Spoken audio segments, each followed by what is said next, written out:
오늘 우리에게 주시는 하나님의 말씀은 사도행전 2장 1절부터 4절까지 말씀입니다. 오순절 날이 이미 이름에 그들이 다같이 한 곳에 모였더니 호련히 하늘로부터 급하고 강한 바람 같은 소리가 있어 그들이 앉은 온 집에 가득하며 마치 불의 혀처럼 갈라지는 것들이 그들에게 보여 각 사람 위에 하나씩 임하여 있더니 그들이 다 성령의 충만함을 받고 성령이 말하게 하심을 따라 다른 언어들로 말하기를 시작하니라. 오순절 성령 강림 사건 이후로 초대교회가 출발할 수 있게 되었습니다. 그리고 교회는 이전과는 전혀 차원이 다른 성령의 충만함을 받고 담대하게 하나님 나라 복음을 전할 수 있게 되었죠. 그 오순절날 성령님이 임하신 그 날에만 성령 충만함으로 베드로가 복음을 전하고 하나님 나라에 대해서 전하고 예수님이 그리스도이심을 선포했을 때 무려 3,000명이 회심하는 역사가 일어났습니다. 그뿐만 아니라 또 그 이후에 펼쳐진 모든 이야기에서 볼 수 있듯이 사도들은 이전과는 전혀 다른 사람이 되어서 담대하게 하나님 나라 복음을 전할 수 있게 되었습니다. 자, 이 일은 분명히 지금으로부터 2000년 전에 있었던 일입니다.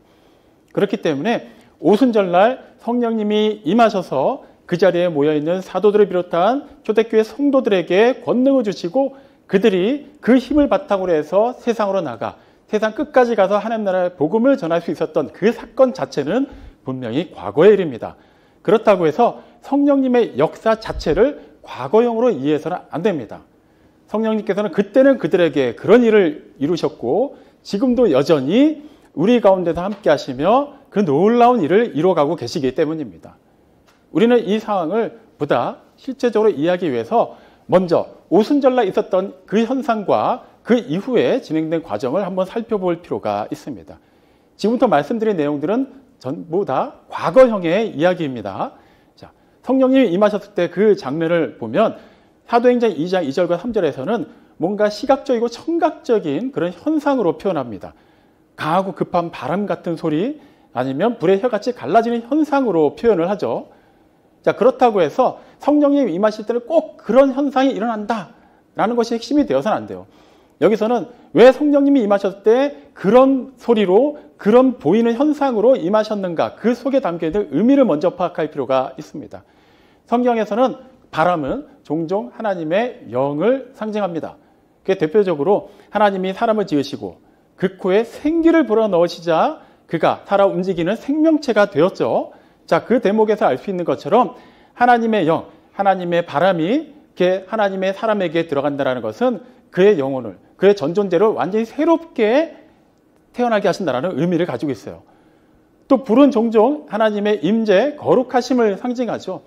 모세가 떨기나무 불꽃 속에서 하나님의 음성을 들었던 것처럼 하나님의 성령께서 또 불의 혀같이 갈라지는 그런 현상을 동반하시고 그들 가운데 임하셨다는 것은 그들 가운데 임하셔서 그들을 거룩하게 하시고 완전히 새로운 사람으로 변화하셨다는 거예요. 그들이 완전히 변화된 인물이 되게 하심으로써 하나님의 일을 감당할 수 있게 하셨다는 거죠. 자, 과거형의 일이죠. 자, 그렇다고 해서 그 자리에 있었던 120명 남짓 되는 그 성도들이 모인 자리에 있었던 사람들에게만 그 능력이 임했던 것일까요? 그렇지는 않습니다. 그날 있었던 그 사건은 이미 구약에 예언된 내용이 그대로 성취된 거예요. 베드로가 오순절날 그 성령 충만함 가운데 복음을 전했을 때 구약의 한 부분을 또 인용해서 그 내용이 오늘 성취되었다라고 해석해주는 내용이 있습니다. 그 본문은 바로 요엘 2장 28절 이하에 기록되어 있는 말씀이에요. 여러분도 잘 아실 겁니다. 마지막 날에 하나님께서 모든 사람에게 하나님의 영을 부어주시겠다고 했어요. 그래서 어린아이들로부터 청년들, 노인 세대에 이르기까지 하나님께서 주시는 그 능력을 힘입어서 또 예언하고 꿈을 꾸고 환상을 보게 될 것이라고 말씀하셨죠. 그 일이 실제 일어난 겁니다. 자, 여기서 우리가 살펴볼 수 있는 특징이 무엇이죠? 성령님이 임하시면 지금까지의 과정만 놓고 보면은 성령 충만함을 받음으로 인해서 그 사람은 완전히 새롭게 거듭나게 됩니다. 그리고 거룩하게 변화되게 되죠. 이것은 어느 특정한 장소, 특정한 시간에 있는 사람들에게만 해당하는 것이 아니라 성령님이 임하신 그 모든 순간에 함께하는 자들, 성령님의 은혜를 입은 자들에게 보편적으로 이루어진다는 거예요. 나이가 중요하지 않습니다. 세대를 초월하여서 어린아이들 때는 아직 성령이 뭔지도 모르고 어느 정도 신앙이 완숙해져야만 그제서야 성령 충만해진다는 게 아니에요. 성령님이 임하시면은 어린아이는 어린아이대로, 청년들은 청년대로, 노인들은 노인대로 다 그렇게 그 수준에 맞게, 연륜에 맞게 하나님께서 깨달음을 주시고 그 깨달음을 구체적으로 실현할 수 있는 능력을 주신다는 거예요. 자, 그러면 여기까지만 보더라도 우선은 성령님이 임하셨을 때 보편적으로 그곳에 있는 모든 사람들에게 동일한 은혜를 베푸신다는 것을 알 수 있습니다. 그러면 과거에 있었던 일, 그 자리에 있었던 일, 그럼 더 이상 우리와는 연관점이 없어 보이죠? 꼭 그렇지는 않더라는 거예요. 일단 그 자리에 있었던 사람들의 공통 분모는 그들이 다 유대인이었다는 거예요. 물론 갈릴리 출신 사람들도 있고 유대 지방 출신 사람들도 있지만 어쨌거나 또 그 팔레타인 지방 안에 있는 사람들에 한정되어 있었죠. 그러면 흔히 말하는 이방인들에게는 성령님의 능력이 임할 수 없는 것일까요? 그렇지 않아요. 사도행전 10장의 기록을 보면 그 이방인 고넬료 가정에 가서 베드로가 복음을 전하는 내용이 기록되어 있죠. 그때 그들이 복음을 듣고 성령을 받습니다. 그들은 팔레타인 지방 내에 살지만 이방인이었어요. 가이사랴라는 지방, 팔레타인 지방에 속해 있지만 엄연히 그들은 이방인이었습니다. 그런데도 불구하고 성령님이 임하시니까 유대인이나 이방인이나 전혀 차별 없이 똑같이 성령의 충만함을 받게 되었다는 거예요. 그러면 우선은 그 거룩한 지역 안에만 있어야 성령 충만이 가능한 거 아닐까요? 그렇지 않습니다. 사도행전 19장에 보면은 이제 사도 바울이 에베소에 있는 제자들에게 안수하는 장면이 기록되어 있어요. 그리고 그들에게 복음을 전합니다. 그러자 그들이 어떻게 됩니까? 또 방언을 말하고 예언을 하기 시작해요. 에베소는 지금으로 치면은 팔레타인 지방, 그러니까 우리식으로 따지면은 이스라엘 땅 안에 있는 지역이 아니에요. 지금의 터키에 있는 지방입니다. 완전히 이방 지역이고 이방 사람들이에요.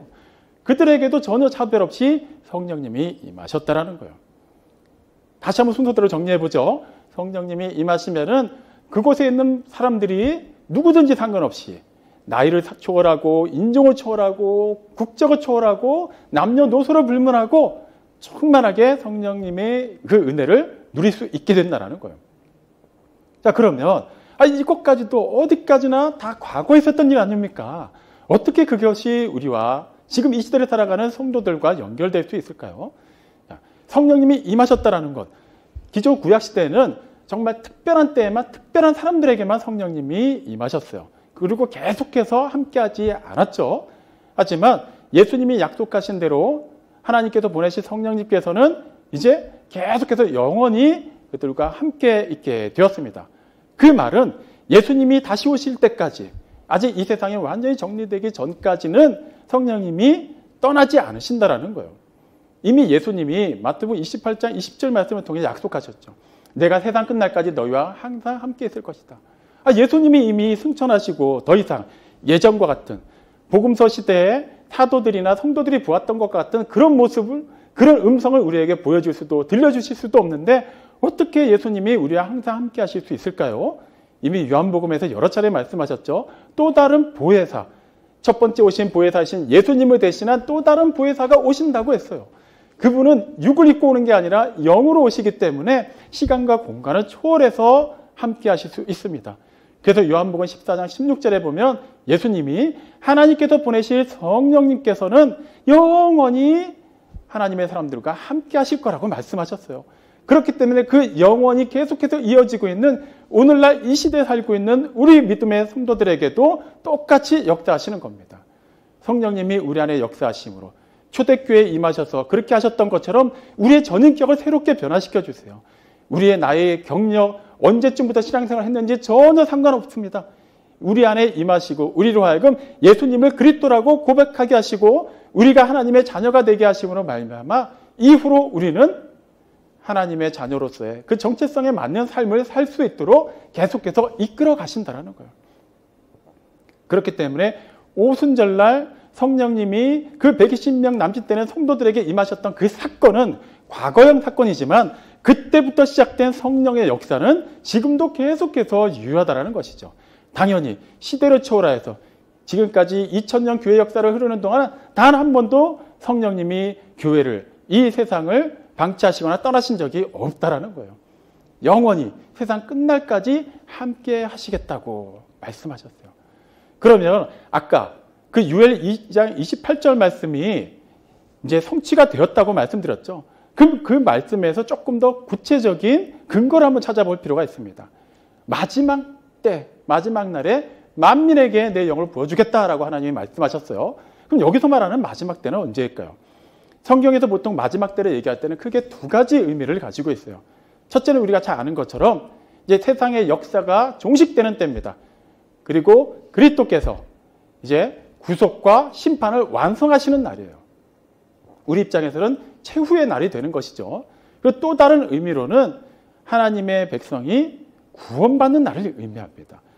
그렇다면 여기서 유엘 2장 28절이 말하는 마지막 날은 언제일까요? 후자가 되겠죠. 그렇기 때문에 베드로가 그 말씀을 인용해서 해석해 준 겁니다. 그때가 바로 이때다.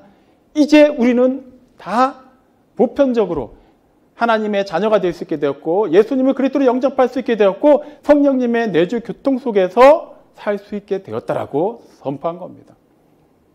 자, 이렇듯 시대를 초월하여서 모든 공간적인 제약을 초월하여서 성령님께서 임하셨고 이 시대를 살아가는 우리 또한 하나님을 아버지라 부를 수 있고 예수님을 그리스도로 영접하게 되었다라는 이 모든 것은 우리 안에 내주에 계시는 성령님이 역사하시기 때문이죠.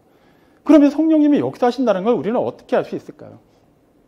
여러 번 말씀드렸습니다만 무조건 방언을 해야만 하고 무조건 예언을 해야만 하고 어떤 그 신약 성경에서 볼 수 있는 그 성령의 은사랑 관련해서 특정한 어떤 것을 필시적으로 갖춰야만 하는 것은 아니에요.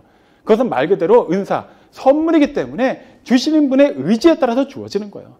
우리가 만만해 보이니까 방언 주세요 한다고 해서 다 방언을 받는 것도 아니고 이왕이면 좀 대단해 보이니까 뭐 신의 은사나 예언의 은사 주세요 한다고 해서 무조건 그걸 주는 게 아닙니다. 다 예정하신 대로 필요에 따라서 주시는 거예요. 하지만 그런 것은 사람마다 분명히 차이가 있을 수 있어도 분명하게 드러나는 성령님의 역사가 있죠. 갈라디아서 5장 22절과 23절에 그것이 기록되어 있습니다. 바로 성령의 9가지 열매입니다. 사랑과 희락과 화평과 오래 참음과 자비와 양성과 충성과 온유와 절제라는 거예요. 그 중에 몇 개는 불가능하지 않을까? 아니에요. 이와 같은 것을 금지할 법이 없다고 아예 성경에 못을 박아놨습니다. 반드시 그것이 열린다라는 거예요. 어떻게 열리는 것일까요? 성령님이 임하셨더니 우리는 그냥 가만히 있는데 알아서 사랑이라는 그런 품성이 생기고 그런 인내심이 자동적으로 막 생기는 것일까요? 그렇게만 된다면 굉장히 수월하겠죠. 하지만 그렇지 않습니다. 열매가 열린다라고 그렇게 시각적으로 표현했다라는 것은 그것이 분명히 누군가가 보더라도 이것이 사랑이고 이것이 인내고 이것이 온유구나라는 것을 알 수 있다라는 거예요. 어떻게 알 수 있을까요? 우리 안에 내주에 계신 성령님이 우리의 그런 삶을 변화시키시고 우리로 하여금 그러한 삶을 살아낼 수 있도록 이끌어 가시기 때문에 우리가 순종하며 살 때 우리를 통해서 그 열매들이 맺히는 게 보여진다라는 거예요. 성령님은 그렇게 지금도 우리 안에서 역사하고 계십니다. 이것은 그냥 강권적으로 우리는 사랑하고 싶지도 않은데 억지로 사랑이라는 감정을 주시는 것도 아니고 우리는 도저히 참고 싶지가 않은데 끝끝내 참게 해주신다는 게 아니에요. 우리는 여전히 참기 싫습니다. 굳이 다 사랑하고 싶진 않아요. 다 용서하고 싶진 않습니다. 굳이 이렇게 온유할 필요는 없을 것 같아요. 하지만 성령님이 임하시면 우리는 반드시 그렇게 되도록 이미 체질이 바뀌었다라는 거예요. 그러면 이 사실을 알았으면 우리는 그 다음 뭘 해야만 할까요? 성령님이 내 안에 계시니까 그저 이렇게 착하게 살고 선하게 살고 뭔가 느낌상 신앙 양심상 이렇게 해야 될 것 같다라는 삶만 살면 되는 것일까요? 그렇게 간단한 문제가 아닙니다.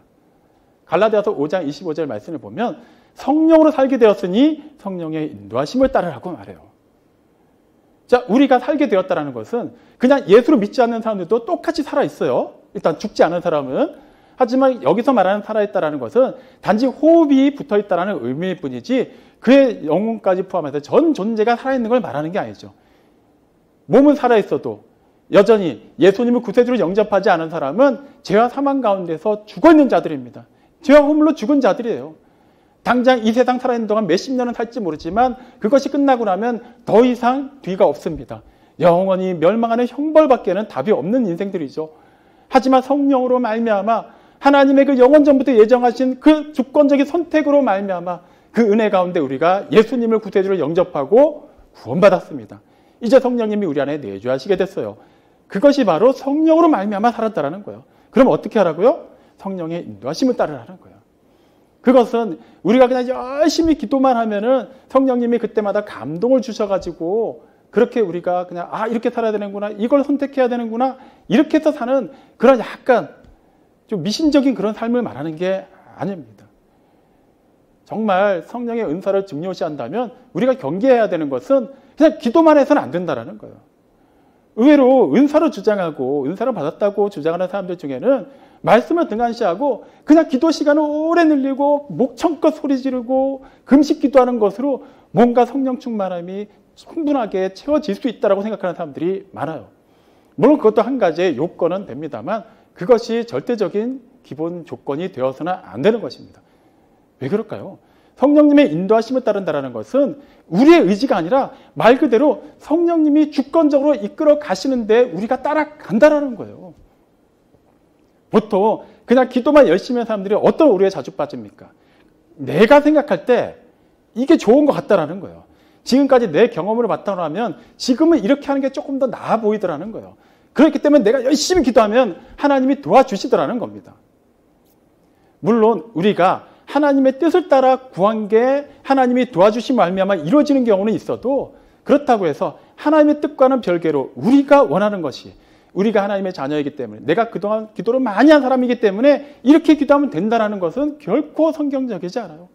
성령님의 인도하심을 따른다는 것은 막연히 성령님이 앞서가시는데 성령님 뒤만 따라가는 걸 얘기하는 게 아닙니다.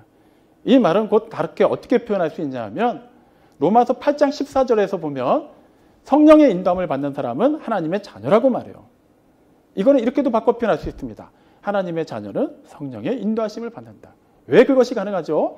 성령님이 임하시고 우리가 하나님의 자녀가 되고 난 다음에 성령님이 떠나시는 게 아니기 때문이에요. 이제 임하셔서 우리가 하나님의 자녀가 될 수 있는 그런 특권을 주시고 이제는 우리 안에 거하시면서 우리 몸을 성전 삼아서 우리를 계속해서 거룩하게 변화시켜 가시고 우리로 하여금 그 분명히 나아가야 될 그 지향점을 보여주셔서 그 길을 가게 하신다라는 거예요. 다시 말하면 우리는 성령님 안에 구원받았습니다. 충만함을 입었습니다라는 것은 그리스도 안에 거한다라는 겁니다. 고린도후서 5장 17절이 말하는 누구든지 그리스도 안에 있으면 새로운 피조물이라는 것이 이런 의미가 되는 것이죠. 우리 그리스도 안에 있는 자들이에요. 성령님이 우리 안에 계시고 또한 우리를 초월하여서 보듬고 이끌고 역사하고 계십니다. 그럼 이렇게 이해하시면 되겠네요. 자, 우리가 이미 그리스도 안에 있기 때문에 그리스도께서 이쪽 방향으로 가면 우리도 이쪽 방향으로 가는 겁니다. 그러다가 이쪽 방향으로 꺾으시면 우리도 그쪽 방향으로 꺾는 거예요. 이렇게 가시다가 왜 꺾으시지? 처음부터 이쪽으로 가는 것 같았으니까 나는 계속 가겠습니다가 아니라는 거예요. 이미 우리는 그리스도와 연합한 관계이기 때문입니다. 포도나무와 가지와 같이 운명 공동체가 되었기 때문에 우리 따로 예수님 따로가 될 수 없다라는 거예요. 자, 여기 서대문역이 가깝죠. 여기서 만약에 광화문을 간다고 하면 광화문행 5호선 열차를 타셔야만 해요. 그런데 나는 광화문행을 타려고 해놓고 여의도 방면을 가는 것 탑니다. 정반대 방향. 그럼 어떻게 될까요? 내가 아무리 광화문으로 가야지 하더라도 나는 이미 반대 방향으로 가는 지하철을 탔기 때문에 이대로 가는 겁니다. 마찬가지예요. 기존에 내가 어떤 의지를 가지고 있었고 어떤 계획을 가지고 있었던지 간에 그 모든 것을 초월해서 가장 선하고 아름다운 계획으로 이끄시는 하나님께서 우리와 함께 하시고 우리를 이끄시고 우리를 인도하시고 우리를 품고 계시는 이상은 우리의 계획은 다 의미가 없어진다는 거예요. 이제는 하나님의 계획, 하나님의 목적과 의도대로 우리는 살게 된다는 것이죠. 그렇기 때문에 성령님이 우리 안에서 그 9가지 열매를 맺어 가실 때 우리는 그 일에 적극적으로 동참해야 되는 거예요. 그냥 수동적으로 어차피 이끌고 가시니까 나는 그냥 가만히 있을란다가 아니라 하나님께서 우리를 통해 일하시기 때문에 우리 또한 우리의 전인격을 온전히 내어 맡기고 적극적으로 그 일에 참여함으로써 그렇게 모든 일이 협력해서 선을 이루게 하는 것이죠. 그러면 하나님의 자녀로서 성령님의 인도하심을 따라야만 하는 것이니까 어쨌거나 조금 전에 우리가 질문했던 것처럼 열심히 기도하고 성령님이 주시는 그 감동대로만 살면 될 것인가? 아니라고 말씀드렸어요. 그럼 어떻게 해야만 할까요? 자, 그럼 성령님께서 우리에게 감동을 주실 때, 은혜를 주실 때 무엇을 기준으로 주실까요? 그냥 가만히 기도하고 있는데 진공상태에서 뭔가가 뿅뿅 하고 튀어나올까요? 이렇게 해야 된다. 저기로 가라. 저쪽으로 교회로 옮겨라. 여기서 헌금을 해라. 이런 식으로 알려주실까요? 왜 그래야 되는지, 그 배경이 무엇이고 그 이면에는 어떠한 계획이 있는지 알아야만 하지 않을까요? 그걸 무엇을 알려주시냐 하면 바로 기록된 하나님의 말씀을 통해 알려주신다라는 거예요. 디모데후서 3장 16절과 17절 말씀에 기록되어 있듯이 모든 성경은 하나님의 감동으로 기록되었다고 합니다. 그렇기 때문에 교훈과 책망과 바르게 함과 의로 교육하기에 유익하다고 말해요. 그냥 좋은 게 좋은 거니까 성경을 많이 읽으면 되겠구나. 그 정도 차원이 아닙니다. 그 뒤에 뭐라고 얘기하냐 하면 하나님의 사람으로 온전하게 하고 그리스도 예수 안에서 선한 일을 행할 수 있는 능력을 갖추게 하신다라는 거예요. 우리는 분명히 하나님의 자녀가 되었고 성령님의 인도하심을 따라야 되는데 그것은 내가 생각하는 좋은 일, 내가 생각하는 의로운 일이 되는 것이 아니라 하나님께서 계획하신 바르고 의롭고 선한 일이어야만 한다는 것이에요. 그것을 무엇을 통해 알려주신다고요? 기록된 하나님의 말씀을 통해서 알려주신다는 겁니다.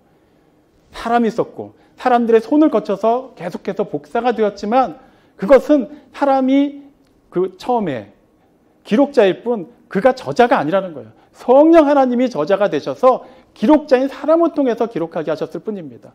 그렇기 때문에 그 말씀을 주신 그 본래 원 저자의 의도를 우리가 파악해야만 하겠죠. 그래서 하나님의 말씀을 봐야만 한다는 거예요. 하나님의 말씀에 비추어서 우리가 나아가야 될 길을 봐야 되는 것이고 하나님의 말씀이 이끄시는 대로 우리의 삶의 방향을 정해야만 하는 것입니다. 같은 맥락에서 시편 119편 105절에 이런 말씀이 기록되어 있죠. 주의 말씀은 내 발의 등이요 내 길에 빛이니이다 라는 거예요. 이 말씀을 간혹 오해하는 분들이 계시죠. 내가 지금 가고 싶은 길이 있는데 너무 어두워서 안 보여. 그래서 내가 열심히 말씀을 묵상하고 거기서 하나님께서 주신 지혜를 바탕으로 해서 그 길을 밝게 비춰주실 때 나아가겠다. 그럴싸하죠. 하지만 틀릴 수가 있습니다. 그리고 틀릴 확률이 더 높습니다. 여기서 말하는 주의 말씀이 내 발의 등이 되고 내 길에 빛이 된다는 것은 내가 가고 싶은 그 길을 비춰준다는 얘기가 아니에요. 이미 앞에서 쭉 우리가 살펴봤듯이 성령님이 인도하시는 그 길을 가야 되는데 왜 우리는 이 길에서 늘 고민할까요? 잘 보이지가 않기 때문이에요. 분명히 명쾌하게 보이는 길은 이 길 같은데 왜 저렇게 잘 보이지도 않고 여기는 길이 넓고 좀 편하고 수월하게 갈 수 있을 것 같은데 많은 사람들이 이쪽 길로 아무렇지도 않게 가고 있는데 왜 나는 굳이 저 좁은 문을 통과해서 딱 봐도 너무 좁고 힘든 길, 장애물도 막 많이 보이는 저 길을 가야만 할까? 이 길이 맞을까? 도저히 구분이 되지 않더라는 거예요. 하지만 하나님이 그 빛을 비춰주십니다. 분명히 가야 할 길을 보여주신다는 거예요. 차를 타고 좀 이렇게 캄캄한 시골길을 달려보신 분들은 다 알 거예요. 주변에 건물이 없기 때문에 그냥 뜨문뜨문 있는 가로등 불빛 외에는 그냥 어디가 길인지 모릅니다. 물론 밤에는 차에 라이트를 켜고 갑니다만 대체로 우리가 어디까지 가야 되는지 길을 볼 때는 저기 가로등들이 이렇게 놓여있는 그 경로를 보면서 유추해서 갈 수 있어요. 이 말은 뭐냐 하면 가로등이 없는 곳은 어떤 곳이라는 의미일까요? 차가 가면 안 된다는 거예요. 글로 들어가면 떨어질 수 있고 사고가 날 수 있고 큰 위험을 초래할 수 있다는 거예요. 그냥 가로등불이 켜져 있는 그 길만 따라가면 되는 거예요. 마찬가지입니다. 성령님께서 우리를 인도하실 때도 우리는 할 수도 없고 하기도 싫고 해서는 안 될 것 같은데 억지로 우리를 강권해서 끌고 가시는 게 아니라는 거예요. 보여주신다라는 거예요. 그 너머의 궁극적인 목적지가 무엇인지를 분명히 알게 하신다라는 거예요. 잘 모르겠다.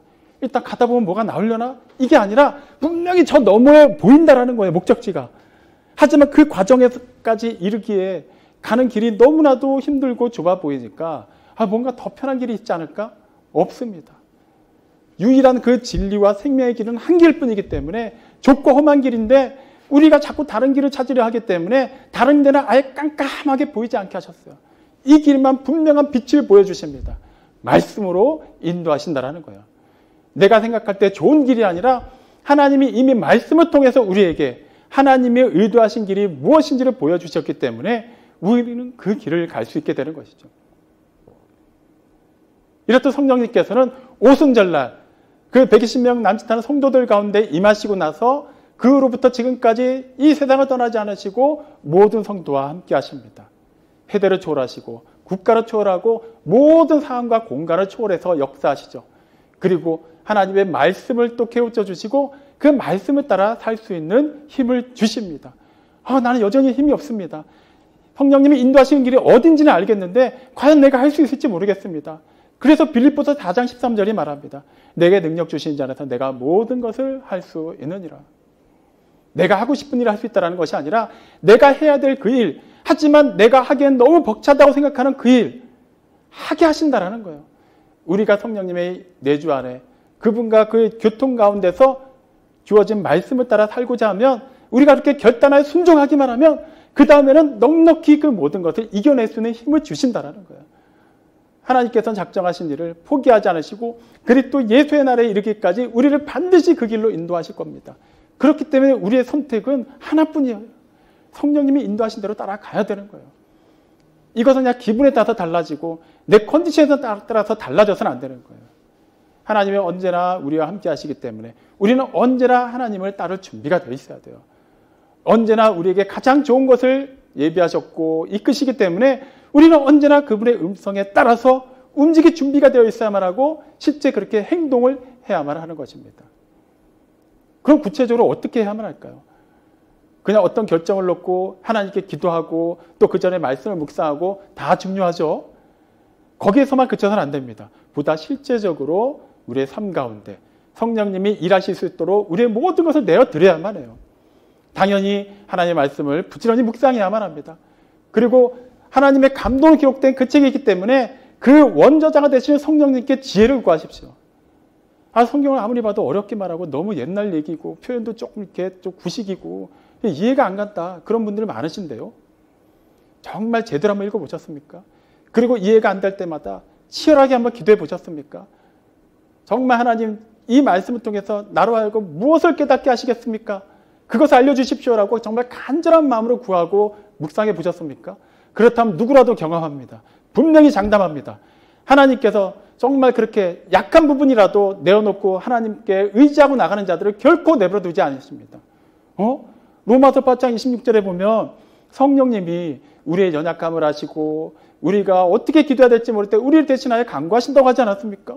그러면 뭐 잘 깨닫지도 못할 것 같고 기도해도 별로 뭐 잘 모를 것 같을 때 성령님이 알아서 다 해주시지 않을까요? 그렇지 않습니다. 여기서 말하는 그렇지 않다는 것은 성령님이 알아서 다 안 해주신다는 의미가 아니에요. 이 말씀의 핵심은 우리의 연약함을 도우신다는 데 있어요. 우리가 아예 말씀도 보지 않고 그냥 성령님이 계시면 알아서 하시겠지 한다고 해서 하나님의 뜻이 알려지는 거 아니에요. 말씀을 봐야 돼요. 부족하지만 적은 분량이라도 꾸준히 봐야만 합니다. 그 말씀을 통해서 성령님이 역사하세요. 나는 기도를 잘할지도 모르고 길게 할지도 모르고 뭐 길게 하고 잘하는 것 떠나서 기도 자체가 습관화되어 있지도 않고 그냥 10기도 정도 하는 걸로 그냥 그걸로 충분할 것 같은데 거기서 멈춰서는 안 된다는 거예요. 우리가 설사 기도를 잘 못하더라도 어떻게 기도해야 될지 모르더라도 그 짧은 표현 하나라도 진실한 마음으로 하나님께 내려놓고 기도하면 성령님께서 우리의 그 연약함을 통해서도 역사하신다는 거예요. 계속해서 잘하게 하신다는 거예요. 아이들을 키워보신 분들은 다 아시지 않습니까? 어린아이 때 할 수 있는 건 우는 것밖에 없어요. 울고 웃고 자는 게 전부입니다. 배고프거나 어디에 불편하면 웁니다. 기분 좋으면 웃어요. 넉넉하면 그냥 잡니다. 그걸로 표현을 다 해요. 부모는 어차피 다 알기 때문에 그거에 맞춰서 다 챙겨줍니다. 그러면서 점점 커가면서 어떤 일이 일어나죠? 계속해서 가르치죠. 배웁니다. 그 학습 과정을 통해서 본인이 스스로 걸을 수 있게 되고 스스로 음식을 섭취할 수 있게 되고 스스로 화장실을 왔다 갔다 할 수 있게 되고 스스로 옷을 갈아입을 수 있게 돼요. 계속해서 그렇게 잘하게 하신다는 거예요. 그러니까 우리의 그 연약함조차도 그냥 그 모습 그대로 하나님께 내어 맡기고 우리가 짧게라도 기도할 수만 있다면 성령님께서 그 기도를 통해서도 역사하십니다. 하나님께 대신해서 간구하시고 또 하나님 보좌 우편에서 우리를 위하여 중보하고 계시는 예수님 또한 같이 기도하심으로 말미암아 하나님이 그 기도에 응답하신다는 거예요. 어차피 하나님의 뜻을 구하는 것이기 때문에 하나님의 뜻이 이루어지도록 하시기 위해서 반드시 하나님이 우리로 하여금 실족하지 않고 하나님께서 계획하신 그 일에 참여하고 성취할 수 있도록 이끌어 가신다는 거예요. 그렇기 때문에 난 이제 나이가 들어서 나는 돈이 별로 없어서 나는 몸이 연약해서 나는 시간이 부족해서 하나님의 일을 하기에는 너무나도 어렵고 기도하기에는 너무나도 부족하고 말씀 보기에는 너무나도 한계가 많다라고 말할 이유가 없다라는 거예요. 조금이 돼도 상관이 없습니다. 어느 부분이어도 상관이 없어요. 어느 때 어느 장소가 중요하지 않습니다. 이미 우리 안에 내주하신 성령님이 언제든지 우리를 통해서 일하실 준비가 되었기 때문에 우리가 그대로 내어 맡기기만 하면 돼요. 사랑해야만 하는 기회가 생길 때 적극적으로 사랑하시기 바랍니다. 미움이 생기고 시기가 생길 때 성령님의 인도하심을 따라서 용서하고 화해하시는 그런 사람들이 되기를 바랍니다. 인간적인 욕구가 생기고 그런 재물에 대한 탐심이 사그라들지 않을 때 결단하여서 좀 구제하고 또 검소하게 사는 삶을 실천해 보시기 바랍니다. 내 안에 막 인간적인 그런 정욕이 막 끓어오를 때, 불순한 생각이 들 때 성령님의 그 능력을 힘입어서 그 순결함을 한번 유지해 보십시오. 난 도저히 그렇게 못할 것 같은데요. 그래서 그냥 자꾸 넘어집니다. 아니요. 할 수 있습니다. 우리에게 능력 주시는 분 안에서 우리는 넉넉히 이겨낼 수 있습니다. 나는 도무지 사랑이 없는 것 같아요. 나는 여전히 천성 자체가 화를 많이 내는 성격이라 이렇게 작은 일에도 화를 낼 수밖에 없습니다. 그래야만 속이 풀립니다. 아니라는 거예요. 이미 우리는 체질이 바뀌었어요. 영적으로는 완전히 이전 것은 지나버리고 새로운 피조물이 되었습니다. 살 수 있습니다. 공동체 안에서도 성령님이 의도하신 대로 서로 협력하고 도와주고 그렇게 겸손히 섬기고 기도하면서 그렇게 의도하신 대로 하나됨을 이루어 가시기 바랍니다. 사랑하는 성도 여러분, 성령님은 우리 곁을 떠나지 않으시고 우리 안에 계시고 우리를 이끌어가고 계시며 우리로 하여금 마주하는 모든 상황을 넉넉히 이겨낼 수 있도록 권능을 주십니다. 이제 우리를 보내시는 그 땅끝까지 이르러서 하나님 나라 복음을 전해야 되는 사람들이에요. 언제까지 지금 서 있는 이곳에서 나와 관련된 일에만 쩔쩔매고 있어서는 안 된다는 겁니다. 이젠 털고 일어나십시오. 여전히 몸이 아프고 여전히 재정적인 어려움이 있고 여전히 해결되지 않는 문제가 있고 이 나라 일을 생각할 때도 답답함이 있을지라도 그 모든 것을 초월하여서 하나님이 분명히 계획하신 크고 놀라운 일이 우리를 통해서 일어나고 있습니다. 그렇기 때문에 여러분이 있는 그 삶의 현장에서 성령님의 은혜로 살게 된 자로서 성령님의 인도하심을 따라 사십시오. 적극적으로 성령의 열매를 맺는데 여러분의 전존대로 내어 맡기십시오. 그렇게 여러분의 착한 행실로 하나님께 영광을 올려드리십시오. 그렇게 순전하게 하나님께 쓰임받고자 하고 성령님의 인도하심을 따르는 포에마우리 교회 모든 성도들을 통하여서 하나님 나라가 아름답게 확장되어 나갈 것입니다. 아멘.